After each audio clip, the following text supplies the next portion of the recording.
On Sunday morning, Ivanka Trump appeared on CBS to answer what might be the most softball questions we have ever seen asked of anyone in the Trump family. But in spite of the fact that this was a very soft interview, Ivanka still couldn't quite answer questions, danced around the issues, and then somehow managed to redirect the question into an area that the question didn't even cover. Here's what I mean. The most important resource in this country. And of course, the parents, it doesn't stop at 12 weeks. Whenever anyone hears you talk about the importance of being with your children, they also think about your personal, and you were vocal in your opposition to the family separation policy when it came to immigration Yes. and the U.S. border. You said that was a low point for you. Correct. We went and looked, and Homeland Security says there are still around 900 children who remain separated from their families. Is that something you continue to remain engaged on when it comes to immigration?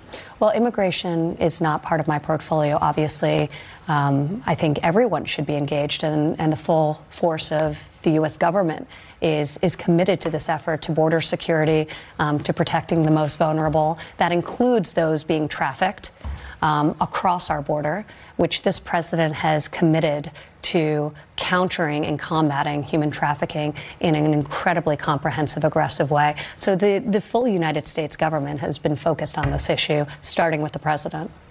Ivanka Trump. Now that was absolutely remarkable. Every facet of that little exchange right there, remarkable. Because not only was that a BS question to begin with, prompting it is, we know you've been against this, how are you still fighting against this? What are you doing? And then her saying, well, it's not really part of my portfolio here. What the hell does that even mean? Not part of your portfolio, right? You're not going into a business meeting trying to land a new contract for a new building you want to erect.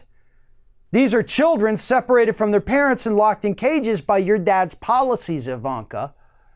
And guess what, folks? No, this has nothing to do with stopping human trafficking. Nothing.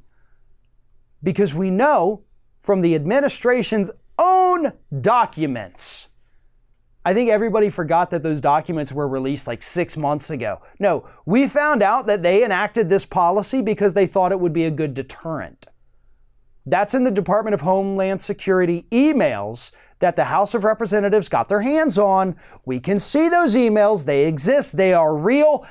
And Trump wanted to do it because he thought it would be a good deterrent. He thought it would prevent people from coming across the border. Ivanka, nowhere in there does your daddy say that we have to stop human trafficking. And maybe these parents are bringing somebody else's kids across the border. Maybe they're trafficking them. They're going to sell them into slavery here in the United States. But that's not what this is about.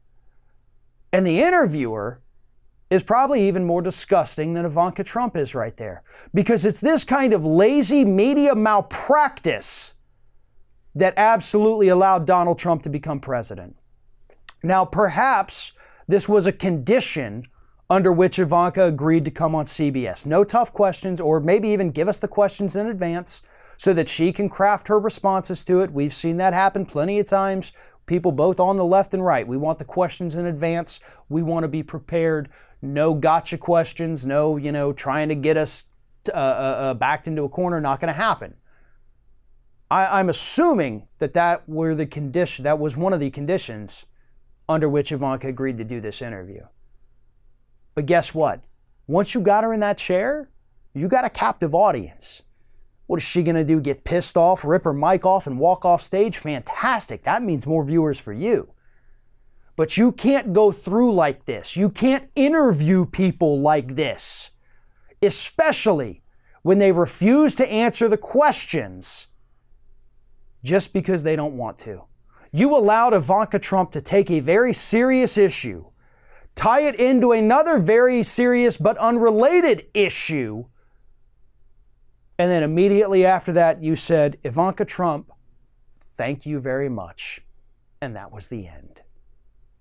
Thanks for watching, everybody. And don't forget, if you like what you see here, like, comment, share, and subscribe to our channel. And now you can also become a member of Ring of Fire and get exclusive early access to certain Ring of Fire videos all throughout the week, just click on the little join button right below the video.